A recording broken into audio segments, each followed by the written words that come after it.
BA 7 semester, द्वितीय प्रश्न पत्र, अद्यतन हिंदी गद्य विधा। तो सबसे पहले बात करता हूँ आपके पाठ्यक्रम में कौन कौन से लेखक हैं और उनकी कौन कौन सी जो है रचना है उस पर बात करते हैं, जो आपके लिए बहुत महत्वपूर्ण है। देखो, आचार्य रामचंद्र शुक्ल, जो आचार्य रामचंद्र शुक्ल जी ने मानस की धर्मभूमि लिखा, वो है क्या, विधा क्या है, निबंध है। देखो, यहाँ से कई प्रश्न आपको मिलने वाले हैं, जिसे कभी कभी पूछेंगे ना, आचार्य रामचंद्र शुक्ल जी ने क्या लिखा, वो है। और जैसे पूछा क्या लिखा तो आप बताएं मानस की धर्मभूमि है, लेकिन उसकी विधा क्या है, तो निबंध विधा है। ऐसे अन्य सभी लेखकों के विषय में समझ लीजिएगा जो आपके पाठ्यक्रम में है। उसके बाद देखिएगा हजारी प्रसाद द्विवेदी जी। तो हजारी प्रसाद द्विवेदी जी ने लिखा है शिरीष के फूल, ये क्या है, विधा क्या है, ललित निबंध है। उसके बाद हरिशंकर परसाई सदाचार का ताबीज, ये विधा क्या है, व्यंग्य है। इसके बाद विष्णु प्रभाकर लिखने का दर्द, ये इसकी विधा क्या है, जीवनी है। इसके बाद श्री राम वृक्ष बेनीपुरी विनोबा के साथ 2 दिन, इसकी विधा संस्मरण है। महादेवी वर्मा ने लिखा है रामा, ये क्या है, रेखा चित्र है। उसके बाद हरीश्वर नाथ रेणु मानुष बने रहो, इसकी विधा रिपोर्टाज है।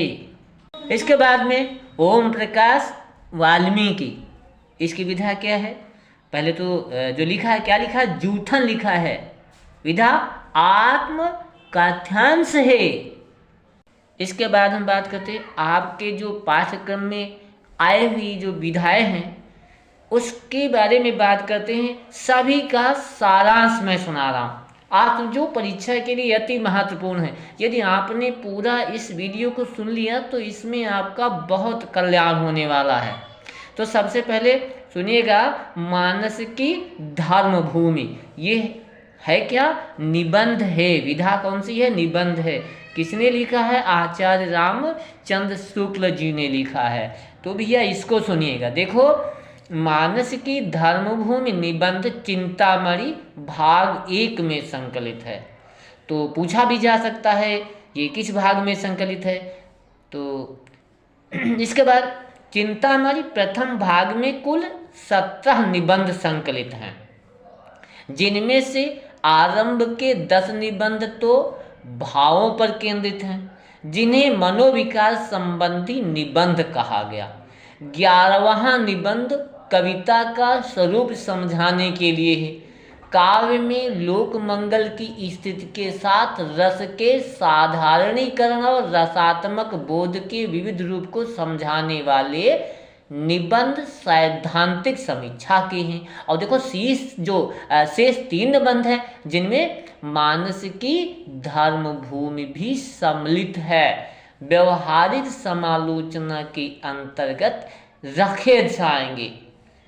निबंध का प्रथम वाक्य धर्म की रसात्मक अनुभूमि का नाम भक्ति है, ये निबंध का केंद्रीय विचार है। आचार्य शुक्ल के अनुसार समस्त दृश्यमान जगत परब्रह्म की सृष्टि है और उसी के द्वारा व्याप्त भी है। संपूर्ण विश्व में ब्रह्म के सत स्वरूप का साक्षात करने वाला प्राणी ब्रह्म के प्रति आकर्षित तो होता ही है, वह उसके हित साधना में भी प्रवृत्त हो जाता है। इसी लोक कल्याण भावना का नाम धर्म है। अतः धर्म और भक्ति, लोक कल्याण और धर्म भावना या भक्ति भावना अभिन्न और समानार्थी हैं।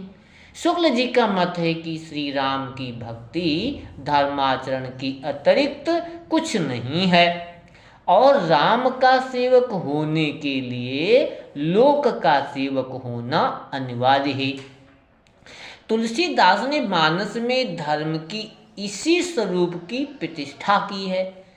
या भक्ति उन लोगों से अलग है जो कर्म क्षेत्र से अलग हृदय के किसी कोने में आंख मूंद कर ईश्वर को ढूंढा करते हैं। भक्त के भीतर का चित्त जब बाहर सत का साक्षात्कार करता है तब आनंद का आविर्भाव होता है।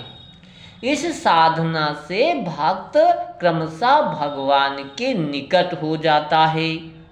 इस निबंध में शुक्ल जी ने मानस की विभिन्न धर्म भूमियों की भी चर्चा भरत और विभीषण जैसे पात्रों के द्वारा की है। भरत जैसा लोक पावन चरित्र ही कैकेयी को धिक्कार कर उसे आत्मग्लानि के लिए प्रेरित कर सकता है, या भ्रातृद्रोही माने जाने वाला विभीषण लोक पीड़क रावण का साथ न देने के कारण श्रेष्ठतम भक्त की कोट में रखा जाता है। अतः मानस की धर्म भूमि लक्ष्य के व्यापकत्व को लेकर चलती है। यदि कहीं मूल या व्यापक लक्ष्य वाले धर्म की अवहेलना है तो उसके भीतर सीमित क्षेत्र के धर्म या मर्यादा का उल्लंघन असंगत नहीं माना गया है। मानस में तुलसी की दृष्टि सदैव व्यापक लक्ष्य वाले धर्म की ओर रही है, जिसका पूर्ण परिपाक इस निबंध में दिखता है। इसके बाद अब आप दूसरा सारांश सुनिए। शिरीष के फूल। शिरीष के फूल एक ललित निबंध है, बहुत ध्यान से सुनते रहिएगा, जो हजारी प्रसाद द्विवेदी ग्रंथावली भाग 9 में संकलित कल्पलता निबंध संग्रह से लिया गया है। कहाँ से लिया गया? कल्पलता निबंध संग्रह से। देखो, आचार्य द्विवेदी ने शिरीष के फूल के माध्यम से भारतीय संस्कृति और प्रकृति के वैशिष्ट्य को लक्षित किया है। द्विवेदी जी कहते हैं कि कालिदास महान कवि हैं। शिरीष ने उन्हें प्रभावित किया है क्योंकि यह वृक्ष किसी भी परिस्थिति में हार न मानते हुए भयंकर लू के समय भी वायुमंडल से रस प्राप्त करते हुए अदम्य जिजीविषा से पुष्पित होता रहता है। ऐसी क्षमता किसी अनासक्त अवधूत में ही हो सकती है, जैसे कि कालिदास स्वयं हैं। यही वे शिरीष के कनेर और अमलता से तुलना करते हुए कबीर को भी याद करते हैं कि सच्चे कवि को शिरीष की भांति मस्त मौला और फक्कड़ होना चाहिए। शिरीष के फूल के माध्यम से सहृदयों की अनासक्ति भावना, त्याग, तपस्या, सहिष्णुता, पर दुख कातरता, स्थित प्रज्ञता और अमृत जिजीविषा का वर्णन किया है, जो कि मानवता के विकास एवं संरक्षण के मूल्य हैं। शिरीष के फूलों की भांति उनके फल भी इस मृत्युलोक की सत्यता को व्यक्त करते हैं। पुराणों में नवागत के लिए स्थान त्याग देना चाहिए। वे पुराने फल हो, पुराने शासक या सत्ताधारी हो, यह प्रक्रिया भविष्य को सुदृढ़ करने की प्रक्रिया भी है।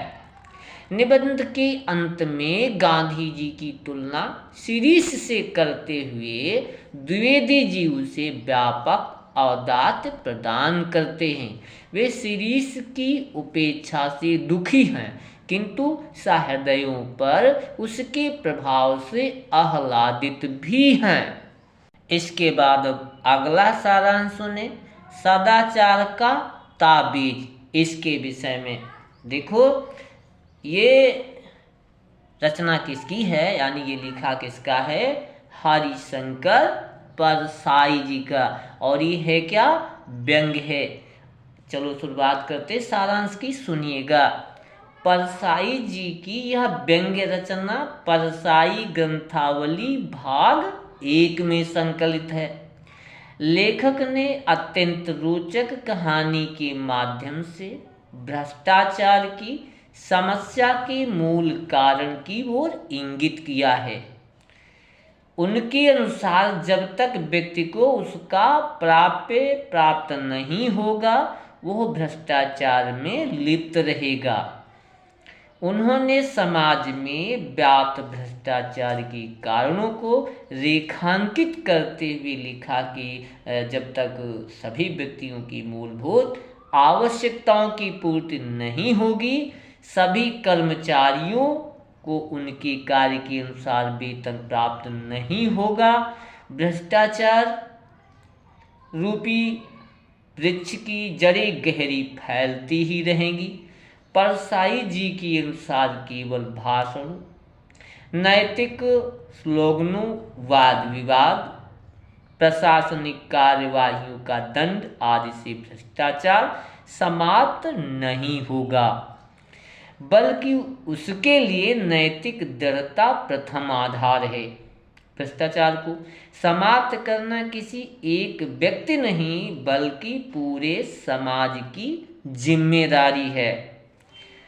राजा की एक पारंपरिक कहानी के ब्याज से परसाई ने प्रथमतः भ्रष्टाचार को ब्रह्म के समान सूक्ष्म, अगोचर और सर्वत्र व्याप्त दर्शाते हुए उसके सर्वव्यापक प्रभाव को अर्थपूर्ण व्यंग्य से व्यक्त किया है।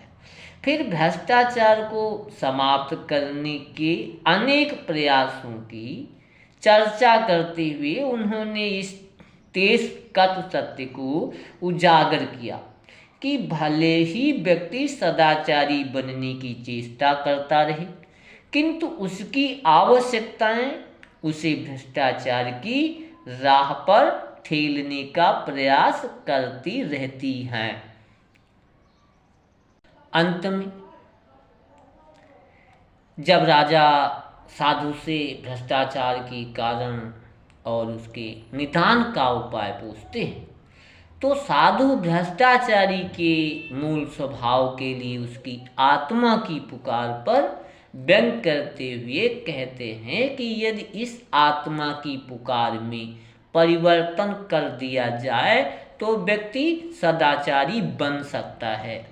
राजा साधु को ही सदाचार का ताबीज बनाने का ठेका दे देते हैं। ताबीज पहला कर्मचारी भी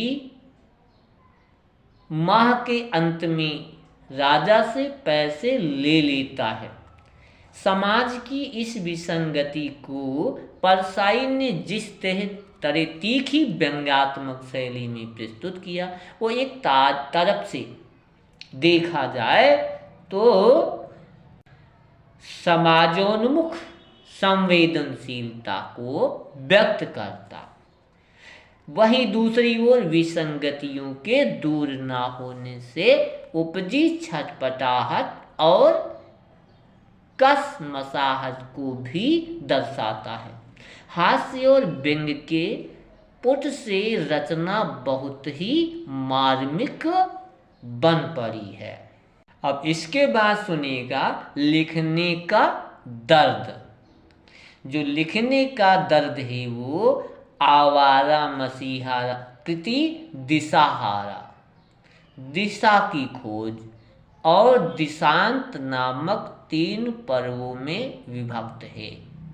लिखने का दर्द 30 प्रसंगों में विभक्त दिशांत पर्व का 9वां प्रसंग है। जीवनी के प्रस्तुत अंश में विष्णु प्रभाकर शरद चंद्र की वास्तविकता उद्घाटित करते हुए उनके जीवन और विचारों से पाठक को परिचित कराते। इसके लिए विष्णु जी ने प्रेसिडेंसी कॉलेज की बांग्ला साहित्य सभा, बंगीर साहित्य परिषद, नदिया शाखा तथा मुंशीगंज में बंगीर साहित्य सम्मेलन के अधिवेशन में शरद चंद्र को अध्यक्षता के प्रसंगों को आधार बनाया है। समाज के निम्न और पतित वर्ग से विशेष सहानुभूति के कारण समाज शरद चंद्र को आदर से नहीं देखता था। इससे वे कुछ क्षुब्ध रहते थे। उपदेश से शरद को चिढ़ थी, वे स्वाधीन रहना चाहते थे। इसलिए जब प्रेसिडेंसी कॉलेज की विद्यार्थी उन्हें बुलाने पहुंचते हैं तो वे रुखाई से मना कर देते हैं, लेकिन उस समय का तरुण समाज उन्हें अपना आदर्श मानते हुए क्रांतिकारी और पथ प्रदर्शक समझता था।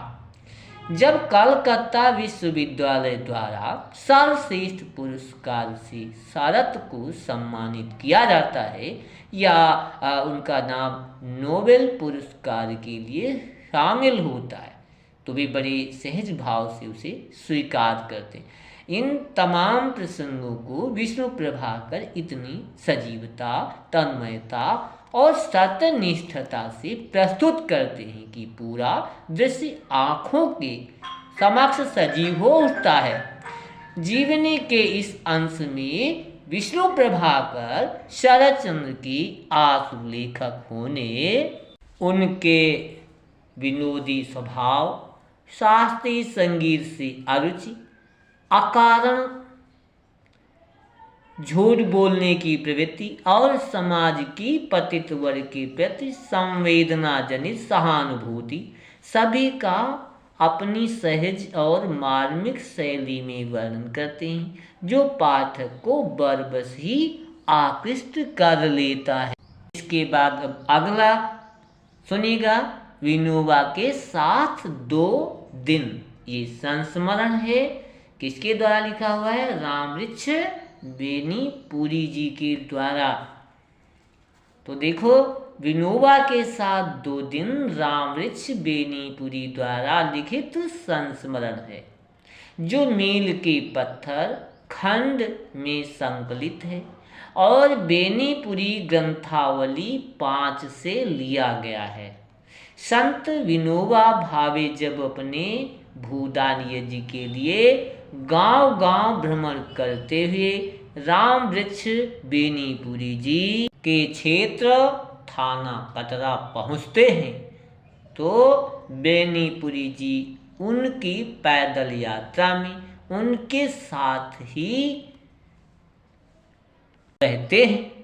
2 दिन तक संत विनोबा के साथ भ्रमण करते हुए बेनीपुरी जी एक तरफ तो संत के व्यक्तित्व के विभिन्न रूप, कर्मठ, निश्चल, समाज कल्याणकारी और देशभक्त चरित्र से परिचित होते हैं। दूसरी तरफ उनके ज्ञान और नेतृत्व कला से भी चमत्कृत होते हैं। इस संस्मरण में संत विनोबा भावे की विचारधारा और उनके कृतित्व का बेनीपुरी जी पर प्रत्यक्ष प्रभाव दिखाई देता है। वे संत द्वारा कहे गए एक एक वाक्य का मनन करते हैं और उसे अपने जीवन में उतारने का भी प्रयास करते हैं। सरल सीधी भाषा और भावना प्रधान शैली में लिखा ये संस्मरण मानव मात्र के लिए आदर्श और कर्तव्य का सम्यक उदाहरण उपस्थित करता है। इस संस्मरण से न सिर्फ भूदान आंदोलन एवं उसकी लोकप्रियता का परिचय मिलता है, वरन बेनीपुरी जी के गांधीवादी व्यक्तित्व की झलक भी मिलती है। इसके बाद अब आप सुनिए, रामा रेखा चित्र है, जो किसके द्वारा लिखा हुआ है? महादेवी वर्मा जी के द्वारा। रामा रेखा चित्र महादेवी वर्मा कृत पुस्तक अतीत के चलचित्र में संकलित है। यद्यपि महादेवी वर्मा ने इसे संस्मरण माना है, वास्तव में महादेवी के गद्य में संस्मरण और रेखा चित्र कुछ इस तरह घुले मिले हैं कि इन्हें संस्मरणात्मक रेखा चित्र का नाम देना उचित होगा। किसी अन्य दरिद्र, उपेक्षित किंतु स्नेहिल वृद्ध भृत्य को देखकर महादेवी को अपने बचपन के परिचारक रामा का स्मरण हो आया और फिर धीरे धीरे अतीत से लेकर वर्तमान तक के अनेक पात्र महादेवी की शब्द तूलिका से आकर पाते रहे। पुनः सुने, जो पात्र हैं वो महादेवी की शब्द तूलिका से आकार पाते रहे। रामा को स्मरण करते हुए महादेवी सबसे पहले अपने घर में रामा के आगमन की कथा वर्णित करती है और इस कथा के साथ ही महादेवी की माँ और बाबूजी पिता का भी निश्चल सहानुभूतिपूर्ण ममत्वमय व्यक्तित्व उद्घाटित हो जाता है। उसी तरह वो रामा की बाह्य आकृति का चित्रण करते हुए उसके सरल सहज आंतरिक सौंदर्य को भी अनावृत करती चलती है। वास्तव में यही महादेवी के अकाल्पनिक गद्य को विशिष्टता है, यानी अकाल्पनिक गद्य की विशेषता है कि उन्होंने एक तटस्थ पारदर्शी चित्रकार की तरह सामान्य से सामान्य पात्रों के चरित्र, आंतरिक भाव, सौंदर्य, करुणा, कुरूपता, आह्लाद और बाह्य रूप को एकाकार करते हुए पात्रों का भाव प्रधान शब्द चित्र निर्मित किया है। अतीत के चलचित्र में चिर परिचित यथार्थ है, छत विछत जीवन है और संवेदन की गतिशीलता में अतीत की वे यादें अपने युग की सीमा को लांघकर वर्तमान संदर्भ से भी जुड़ जाती हैं, फिर भविष्य की ओर उन्मुख हो जाती हैं। रामा भी जीवन यथार्थ की निष्ठा और आत्मीयता में आकार लेता है। उनकी दृष्टि में रामा इसलिए विशिष्ट है कि उसमें असाधारण गुण हैं। वह परिश्रमी है, ईमानदार है, सभी बच्चों को प्यार से अनुशासित कर लेता है, अच्छे संस्कार देता है, बच्चों की गलतियों के लिए खुद सजा प्राप्त कर बच्चों को अप्रत्यक्ष रूप से गलती ना करने की प्रेरणा देता है। और सबसे बड़ी बात, अपने राजा भाई यानी महादेवी की बालपन पर अमिट छाप छोड़ता है। महादेवी कहती है, मेरी अतीत में खड़ी रामा की विशाल छाया वर्तमान के साथ बढ़ती ही जाती है। निर्वाक निरस्तंभ पर स्नेह तरल रामा में प्रवाह और प्रसार शैली का बड़ा ही संगत प्रयोग मिलता है, जिसमें पूरी विचारधारा गहरे स्तर पर भावात्मक सरलता और सहजता में प्रवाहित होती है। इस प्रवाह में तत्सम तद्भव देशज शब्दावली, क्षेत्रीय बोलियां, चिंतन, मिथक, प्रतीक, बिंब आदि सब घुल मिलकर उसे एक नया रूप प्रदान करते हैं। इसके बाद अगला सारांश सुनिए, मानुष बने रहो। यह रिपोर्टाज ऋण जल धन जल के बार खंड का 5वां रिपोर्टाज है। अन्य 4 हैं।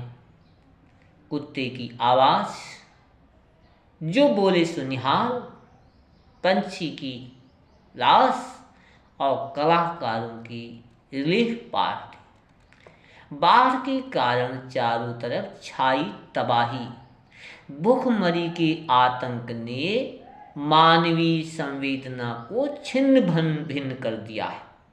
राहत सामग्री वितरण के समय मचने वाली लूट पर छीना छपती रेड़ को उद्विग्न कर देती है, यहाँ तक कि वे स्वर उपन्यास, परती परिकथा और जुलूस के उन अंशों को काला करने लगते हैं, जिनमें पारस्परिक सहानुभूति और सामाजिक समरसता की बात कही गई हो।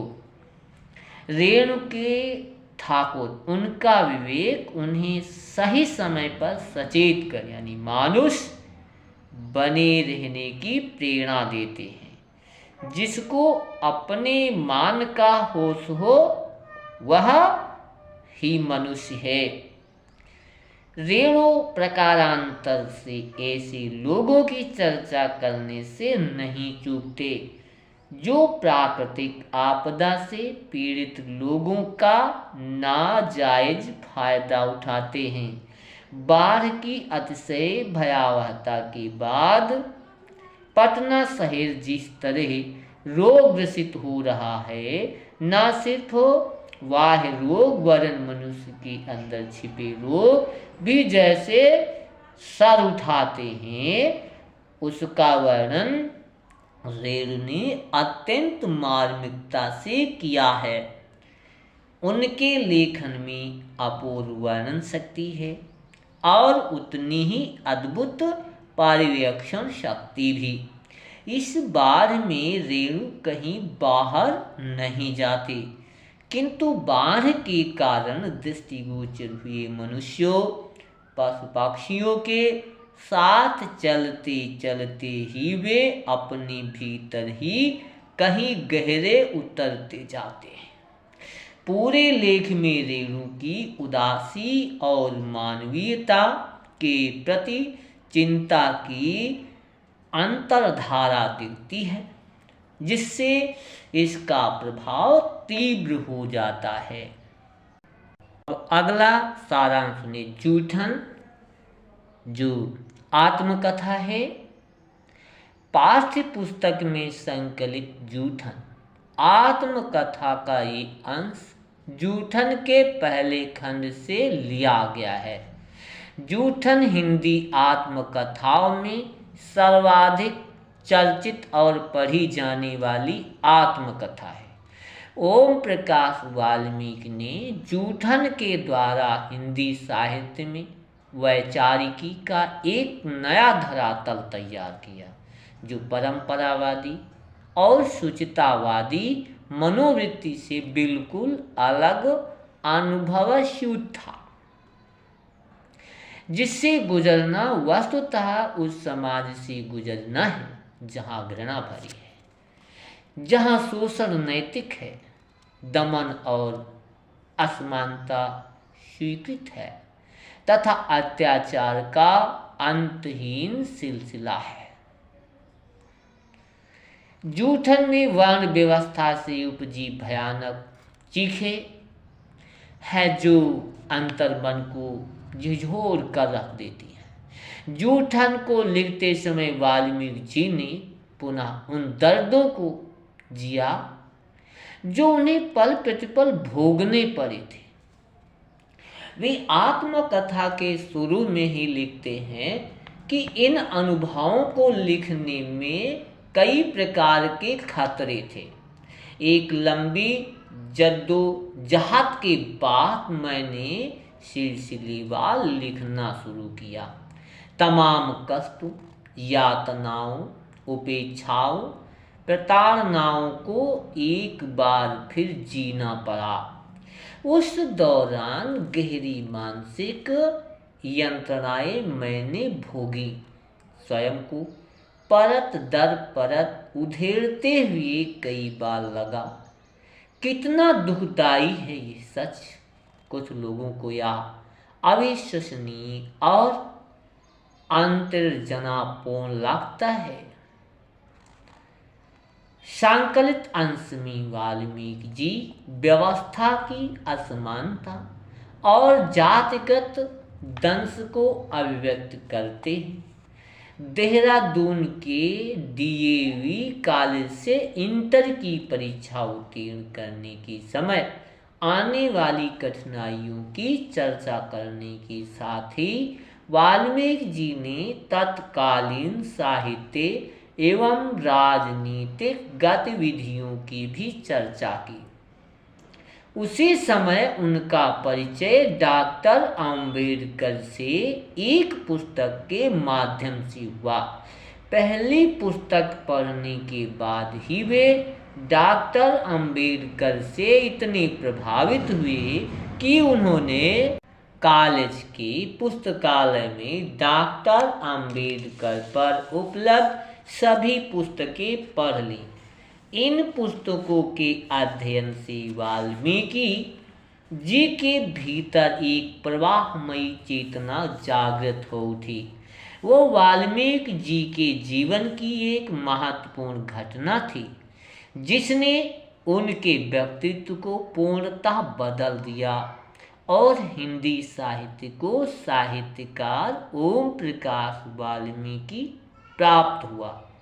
आप बीती से निकले मंथन यानी अपने पर जो बीती हुई उससे निकले मंथन ने उन्हें दार्शनिक चिंतक और प्रवर्तक के रूप में ला खड़ा किया। इसकी एक झलक संकलित अंश में भी दिखती है। वाल्मीकि जी ने तेज-तर्रार भाषा शैली में घटनाओं का पारदर्शी ब्यौरा हमारे समक्ष प्रस्तुत किया है।